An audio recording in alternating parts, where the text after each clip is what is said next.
So, welcome, Katie. Do you want to start by telling me a bit about your role at the Liverpool Football Club? I think you're in the foundation, aren't you? Yeah, so I've been at the LSC Foundation now for 3 years. It's my 3-year anniversary this week. Oh, congratulations. So the foundation is the official charity of Liverpool Football Club, and it's the same across all football clubs in the UK. They all have a charitable arm and obviously support a lot of the work locally, and there's lots of funding from the Premier League and the EFL, and lots of other funders support us really in being able to sort of utilise the power of the brand of LFC to actually do good in the community. Brilliant. Yeah, that's it. I mean, the power of a club like Liverpool Football Club must be huge. I mean, from my own perspective, my husband and my son are mad supporters. I think I mentioned that last time I saw you. So yeah, it's huge. It's amazing. And so you've been at Liverpool Football Club Foundation for 3 years. What were you doing before? So before I moved to Liverpool, I was actually based in London. I worked for an organisation called GLL, who are a social enterprise delivering and running leisure facilities on behalf of local authorities. Cool.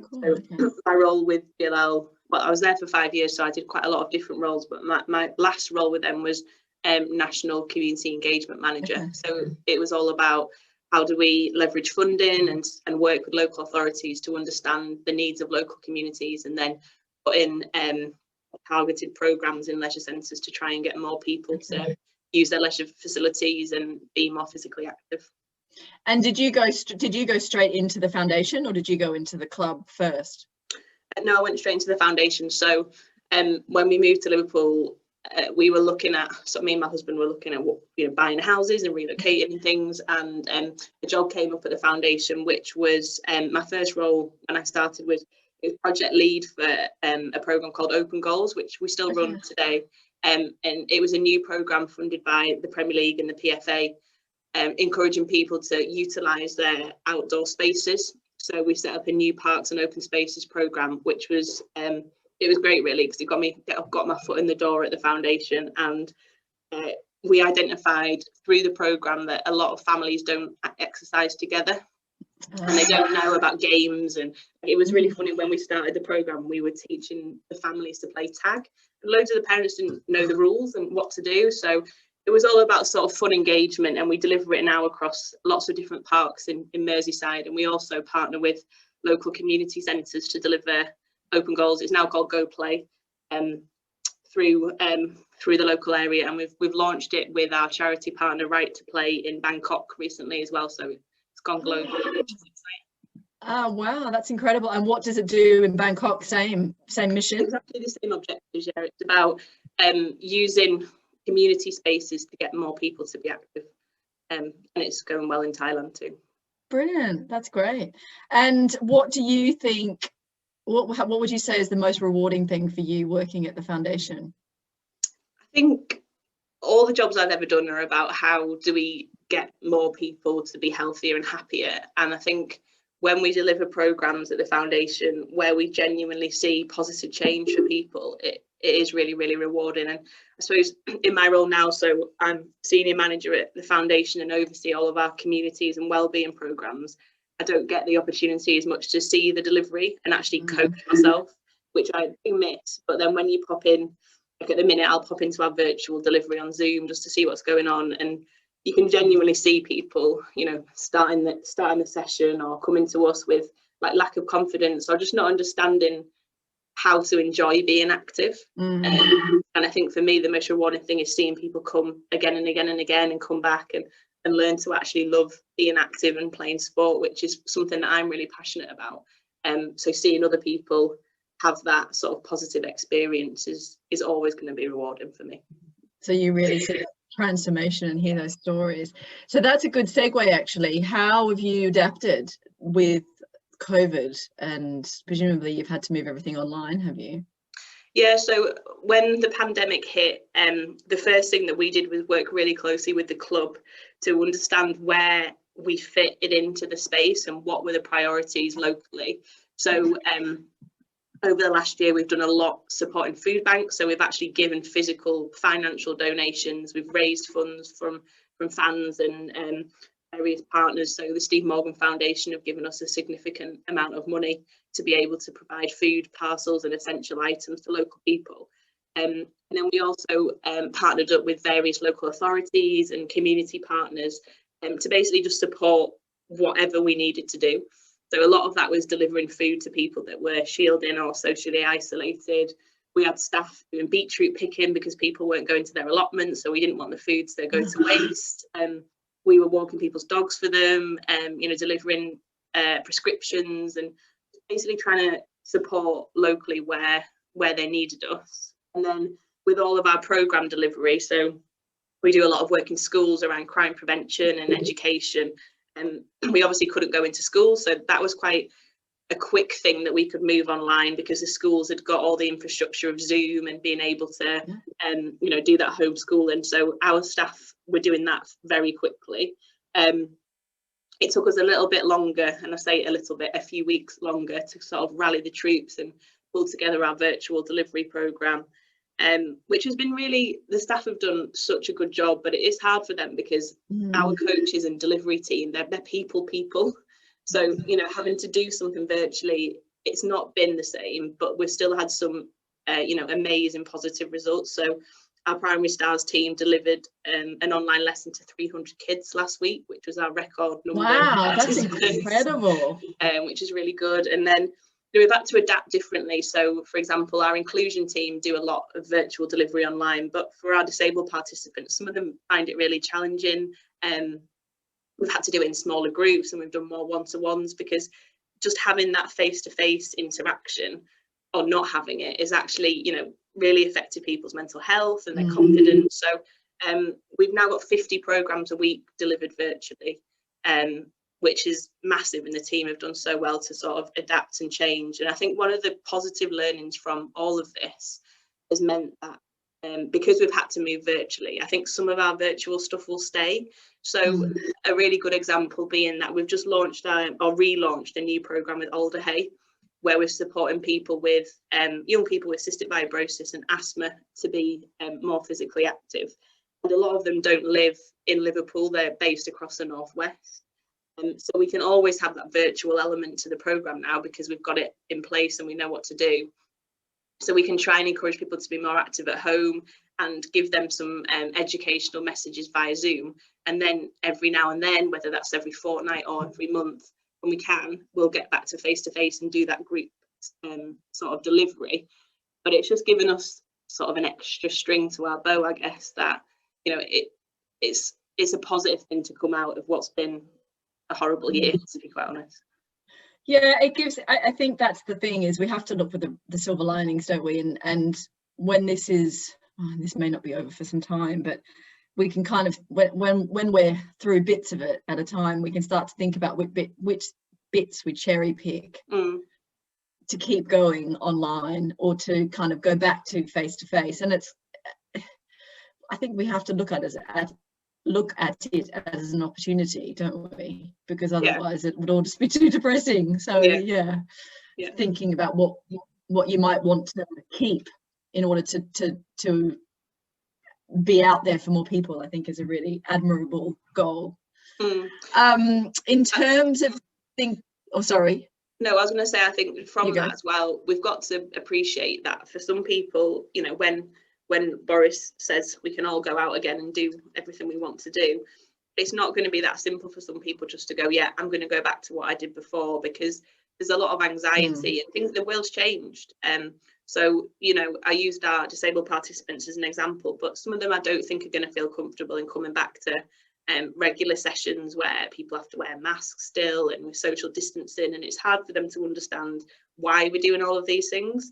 So I do think there will be the need to continue to do some virtual delivery and keep that engagement going to build up people's confidence as they start to return to face-to-face activities. Yeah, that makes sense.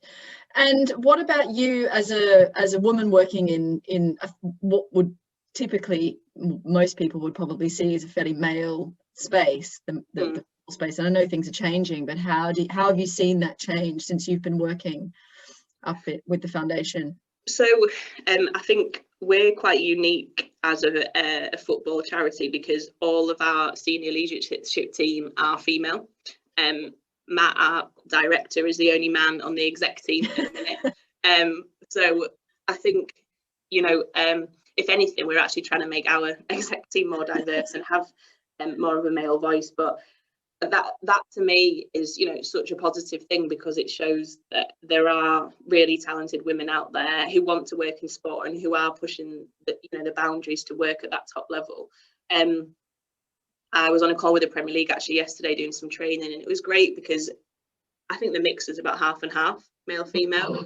And I, you know, since I've started working at Liverpool, I haven't felt in my role really that there's been any barriers to being a woman in that world, and my voice and the voice of my other female colleagues is always listened to. And I think, you know, that's a real positive thing. I think in football still, in the football side of things, it is still quite male orientated. And I guess it's not, there's still lots of women coming into the fold and getting into those senior roles, but it's still more of that attitude that I think needs to change, that sort of you know, laddish male behaviour and this is how we do things round here is still there. And I suppose sometimes I think maybe I'm blinded to it because I've always worked in sport.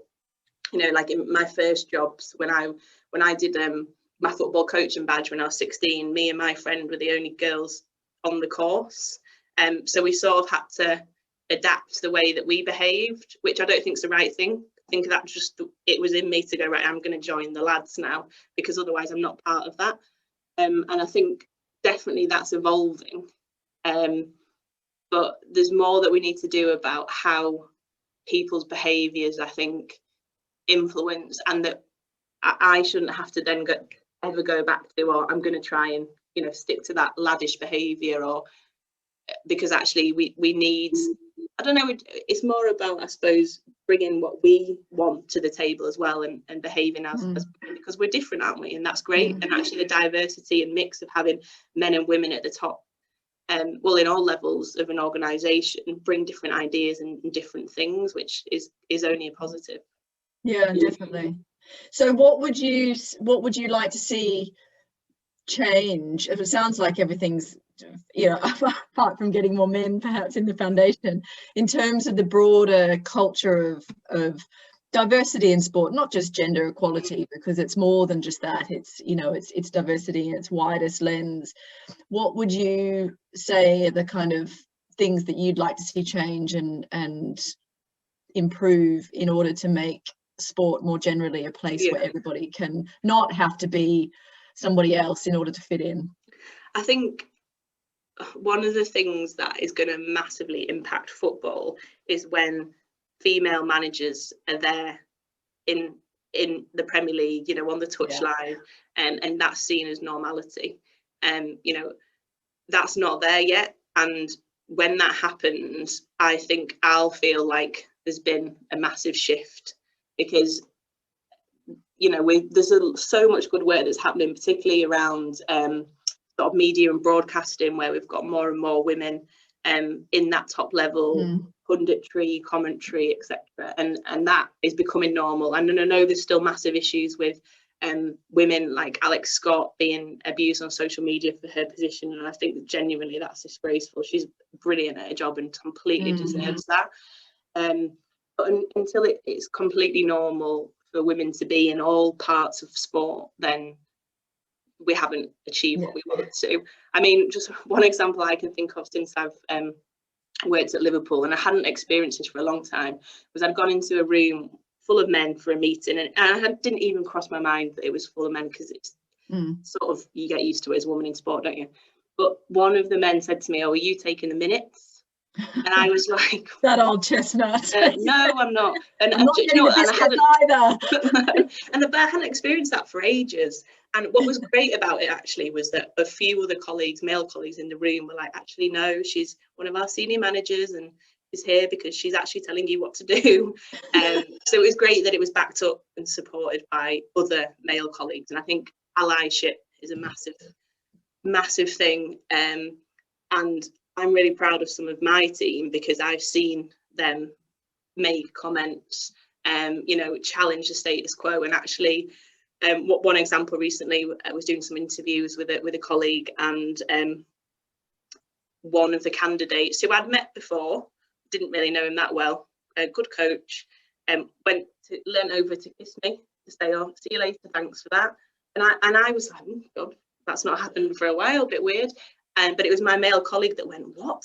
I can't believe that just happened." And he was genuinely shocked, which was great in a way. I know it's bad, but it was great that he was shocked, and that he thought that it was right to say to me, "I did not agree with that. That shouldn't happen." And I do think that the more work we do around equality and diversity in sport, and the more that we educate others around us, particularly men, they start to then challenge that behaviour, and it becomes more normal, and it becomes not acceptable to do some of the things that, you know, even a couple of years ago we would just deal with, wouldn't we? Because it's just what happens around here. Yeah, and I really take on board that allyship point, because I think that is it's so important as well, that the people who are bystanders, if you like, become active in that discourse, and don't just sort of sit there and go, "Well, that was a bit awkward, but I don't really know if it's my place to step in." And it's like, well, yes, it's, you know, and allowing people to make mistakes and to sort of challenge and then, you know, not to be fearful of that, I think is all part of that. And you're right, and you know, the allyship from all aspects. You know, as a white woman, I can be a better ally, and as a, you know, I think everyone has a role to play in allyship, and I think you're so right to reflect on that. So final question, what advice would you give to a woman wanting a career in sport? Go for it. I think, you know, when I first started, I always loved sport, and I didn't really know what to do when I got to do my A-levels, and I thought I liked English, and I did a bit of writing in the local paper, and then I went to do sports science and coaching, because I thought I wanted to work in elite sport, and then the more coaching I did, the more I realised that I actually wanted to work with just general people, allowing them the opportunity to be more active. So I think it's about just following your way, if that makes sense. You're not, you know, just go for it, and you'll experience different things, and your path might change, but it's not being scared about that. It's about taking opportunities, there's networking as much as you can, and just following your nose, and just being as positive as you can along that journey, but not being afraid to ask questions, and just sort of absorb everything you can, and learn from others. Because I feel like, especially in the last couple of months, I've really tried to do a bit more networking and spend a bit more time learning and looking from other people again, because the last year it's been very work, you've had to do this, and I've really enjoyed learning again, and because you never stop learning and looking at new opportunities. So yeah, follow whichever route you want to go down. There shouldn't be any barriers, and just keep pushing them. Amazing. Thank you. I really appreciate it.